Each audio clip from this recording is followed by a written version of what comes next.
আপনি উপদেষ্টা থাকাকালীন খুব সুন্দর একটি গোছানো ইন্টারভিউ আপনার পেজ থেকে শেয়ার করেছিলেন, যেখানে আপনি সেনাপ্রধান সম্পর্কে বিস্ফোরক মন্তব্য করেছিলেন, যে তিনি বলেছেন বুকে পাথর বেঁধে ডক্টর ইউনূসকে তিনি মেনে নিতে আপনাদের চাপে বাধ্য হয়েছেন।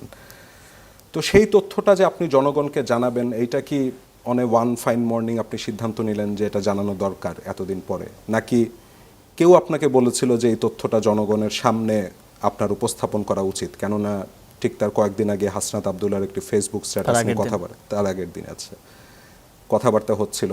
সেই সময় আমরা অনেক উড়ো খবর শুনছিলাম ডক্টর ইউনূসের সাথে সেনাপ্রধানের কিছুটা সমস্যা যাচ্ছে। মানে আপনি নিজের ইচ্ছাই করলেন না কেউ বলেছিল? না, সেটা আমার মনে হয়েছে যে ওই সময়কার প্রক্রিয়া নিয়ে অনেক ধরনের কথাবার্তাই এর আগে পরে চলছিল, যে কোন প্রক্রিয়া সরকারটা গঠিত হলো, কি কি, এটা নিয়ে নানা ধরনের স্টেটমেন্ট আসছিল। তো আমরা তো একেবারেই সেন্টারে থেকে পুরো প্রক্রিয়াটা দেখেছি এবং প্রক্রিয়ার সাথে সম্পৃক্ত ছিলাম। ফলে আমার মনে হলো এই বিষয় নিয়ে কথা বলা প্রয়োজন। এবং তখন এক ধরনের আওয়ামী লীগকে ফিরিয়ে আনা, রিফাইন্ড আওয়ামী লীগ করা, এই ধরনের একটা প্রক্রিয়ার আলাপ আলোচনা বিভিন্ন জায়গা থেকে শুনছিলাম। এবং আওয়ামী লীগের 40% ভোট, 30% ভোট, এই ধরনের আলাপ আলোচনা বিভিন্ন জায়গা থেকে শোনা যাচ্ছিল। ফলে আমাদের বা আমার মনে হয়েছে যে কিছু বিষয়ে জনগণের কাছে স্পষ্ট থাকা প্রয়োজন, এবং এই যে এই ধরনের চেষ্টা বা প্রক্রিয়া আওয়ামী লীগ সংক্রান্ত, এগুলো বন্ধ হওয়া প্রয়োজন। তো সেই জায়গা থেকেই আমার তখন এটা স্টেটমেন্টে অনেকে বলে থাকেন যে এটা আমার তখনকার সময়ে গোপনীয়তার শপথ ভঙ্গ হয়েছে কিনা। এই ঘটনাটা তো শপথ নেওয়ার আগের ঘটনা, ফলে সেটা আমি বলতেই পারি।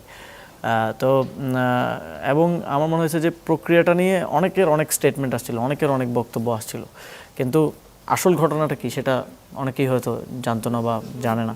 সেই জায়গা থেকে প্রক্রিয়াটা নিয়ে আমি কথা বলেছিলাম, এবং তখনই প্রথম বলেছিলাম যে আরও অনেকের নাম প্রস্তাব করা হচ্ছিল, অনেকের নাম আসছিল।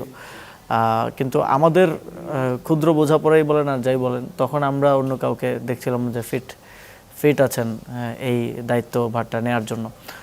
এবং এই যে কনসার্নটা যে আওয়ামী লীগ তো ডক্টর মোহাম্মদ ইউনূসকে পছন্দ করেন না, তিনি কেন প্রধান উপদেষ্টা হবেন, তা আমাদের একটা স্পষ্ট উত্তর বা স্পষ্ট অবস্থান ছিল যে জুলাই গণঅভ্যুত্থানের পরে আওয়ামী লীগের আর কোনো প্রাসঙ্গিকতা বাংলাদেশ পরিচালনার ক্ষেত্রে থাকা উচিত না, বা তাকে মাথায় নিয়ে আমার বাংলাদেশের পলিসি নেওয়ার কোনো প্রশ্নই ওঠে না।